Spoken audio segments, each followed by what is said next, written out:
Re! Viss ēters ir te! Kad Baltijas valstis attīstībā panāks Skandināviju? Šis jautājums Latvijā uzdots te kopš neatkarības atjaunošanas, kaut mūsu valsts piedzīvojusi vērienīgu lēcienu attīstībā līdz Zviedrijas dzīves līmenim vēl tālu. Par šiem jautājumiem sarunāsimies ar SEB bankas makroekonomikas ekspertu Daini Gašpuļu. Labrīt! Labrīt! Labrīt! Paldies, ka esat mūsu studijā šorīt. Kāda šobrīd ir attīstības līmeņa atšķirības starp Baltijas valstīm un Ziemeļvalstīm? Nu, jāsaka, ka skatoties uz vienu iedzīvotāju, viņi ir ļoti tālu priekšā. Ja mēs paskatāmies šobrīd, kāds ir mums, un tāds, piemēram, Zviedrijā bija aptuveni 95. gadā. Tā kā mēs redzam, ka šī atstarpe pietiekami nozīmīga, un tādēļ arī mums bija svarīgi apskatīties, kur ir šīs atšķirības, kas būtu darāms, jo atšķirībā varbūt no Igaunijas, kas ir ļoti skaidrs sev definējis kā ziemeļvalstu, un viņiem arī diezgan skaidrs fokus, ko viņi vēlas, un arī gan politiski, gan ekonomiski, mēs joprojām tā daudz runājam, ka mums nav ambīcija, nav skaidrs skatījumi, tad tas varētu būt arī tāds virziens, kurā mēs varētu, teiksim, piedāvāt skatīties. Ja? Būtu pareizi teikt, ka Ziemeļvalstis mums ir priekšā 24 gadus. Nu, ne tikai. Piemēram, ja mēs paskatāmies algu līmeņa atšķirības un pat salīdzinot šos te atšķirīgos pieauguma tempus, lai mēs izlīdzinātu algas, tad tas būtu vismaz nepieciešams 30 plus gadi. Ja? Tā kā tās atšķirības ir pietiekami nozīmīgas, bet jāsaprot, ka ekonomika, dzīve ir dzīve un nekad tā nebūs. Ja? Bet tas parāda vienkārši to pat, ja mēs saglabājam tādu zināmu ātrāku tempu, tas ir pietiekami tāls ceļš ejams. Šobrīd tā dinamika ir tāda, ka mēs attīstamies mazliet ātrāk nekā Ziemeļvalsts, līdz ar to mēs tā kā nedaudz viņus noķeram. Mēs ķeram, jā, bet lai pat noķer pie šī tempa, tas būtu vismaz 30 gadi vēl ejams. Un kāda ir tad tā atbilde uz to, kas būtu darāms, lai tas notiktu straujāk? Tas, ko mēs redzam, ka ir vienkāršāk risinājumi, ir sarežģītāk risinājumi. Protams, pie tādiem sarežģītiem mēs runājam par izglītību, ja paskatāmies to pašu Somiju, tad viņi ļoti aktīvi pie izglītības sistēmas reformām pieķērās 70. gados, bet pagāja arī pietiekami ilgs laiks, pirms mēs redzējām nopietnas rezultātus. Tas nozīmē arī, piemēram, šīs institūcija kvalitātes. Mēs redzam, ka mums joprojām klibo, kur mums ir diezgan daudz darāmā, un mēs visi varam nodefinēt, ko mēs sagaidām, ko mēs redzam. Piemēram, no tādiem vienkāršākiem risinājumiem es teiktu, ka ir jāpiestrādā pie tēla, pie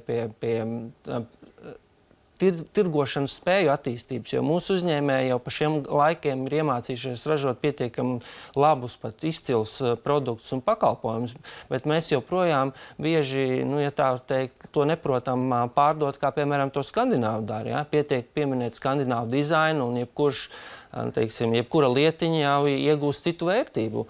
Protams, ka tas ir darāms un izdarāms pašiem uzņēmējiem, pie tā piedomājot, bet, protams, arī, ka liela loma ir valsts tēlam. Ja? Skaidrs, ka mēs arī uzņēmēji saistās, asociējamies ar to, kāds ir tēls valstī. Vēl mazliet par uzskatiem sabiedrībā runājot. Jūs esat cilvēks, kurš redz tos skaitļus, var objektīvi salīdzināt. Cilvēki mīl bieži žēloties un salīdzināt Latviju ar Skandināviju.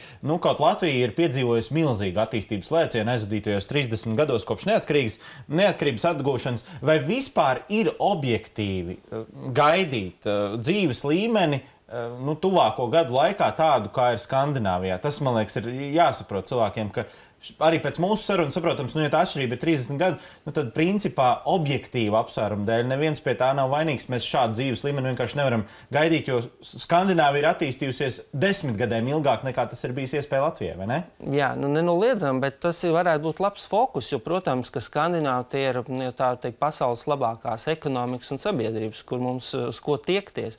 Skaidrs, ka mēs sev mīlam salīdzināt ar to pašu Lielbritāniju, Vāciju un citām valstīm, kas arī šajā grupā pieder. Ja? Bet Skandināvijas valsts mums būtu vieglāk uztverams tādā ziņā, ka šīs sabiedrības un ekonomikas ir relatīvi mazāks pret tām, kurām ir grūti salīdzināties to pašu Lielbritāniju vai Vāciju. Un arī viņi ir arī, varbūt nedaudz tuvāk mentāli, kur mēs, varam atrast, un zināmā mērā šī biznesa interese gan viņiem, gan apusēji varētu būt pietiekami aktīva. nākotnē. Jūs ieskicējāt apmēram, ko varētu darīt uzņēmēji, lai tas kāpums būtu straujāks. Vai var tā vienkāršiem vārdiem pateikt, teiksim, kas būtu tā galvenā primārā lieta, kas jādara politiķiem un kas katram iedzīvotājiem, lai mēs tam līmenim un tam viņu dzīves stilam pietuvotos? Jo bieži mēs dzirdam, tad, ja valdība izdarīs, tad tik būs, ja uzņēmēji beidzot sāks maksāt normālas algas. Bet ko var katrs iedzīvotājs darīt, lai viņš pietuvotos tai Skandināvijai? Varbūt kaut vai domāšanas veidā. Tas tiesa arī gan vērtību ziņā, gan savstarpējā attieksmē. Mēs daudz dzirdam par to, ka mēs esam priecīgi atgriezties no šādām sabiedrībām, kuras smaida un sveicina, un bieži vien mēs ātri kļūstam par tādiem. Lai gan, protams, nav viegli peldēt pret straumu, bet tā vai savādāk mēs varam lēnām uz to iet. Bet tas, ko arī parāda tāds mūsu skatījums, ka izglītība arī ir skatījums, kā mēs varam veidot savu dzīvi. Jo, piemēram, ja ir tāda atšķirība, kas diezgan skaidri parādās, ka mums visās 3 Baltijas valstīs ir izteikts tas relatīvi lielāks īpatsvars juristu un biznesa vadības izglītību ieguvuši pret, piemēram, Zviedriju un Somiju. Bet skatāmies, kur viņiem ir labāk, viņiem tieši šī profesionālā izglītība, tās lietas, kur viņi pieiet lietām pragmatiski, tur atkal šis īpatsvars viņiem ir lielāks. Un tas arī tāds labs padoms skatīties arī individuālā līmenī nākotnē, kur būs šīs profesijas, kur varētu iet. Un mēs arī mūsu uzņēmēji saka, ka tieši šī profesionālā izglītība, profesionālajie darbinieki šobrīd ir trūkumā, un šī tendence tikai pastiprinās. Mēs teiksim lielu paldies par jūsu komentāru šajos jautājumos. Un šodien arī diskusija SEB bankas inovāciju centrā Vaļņielā, Rīgas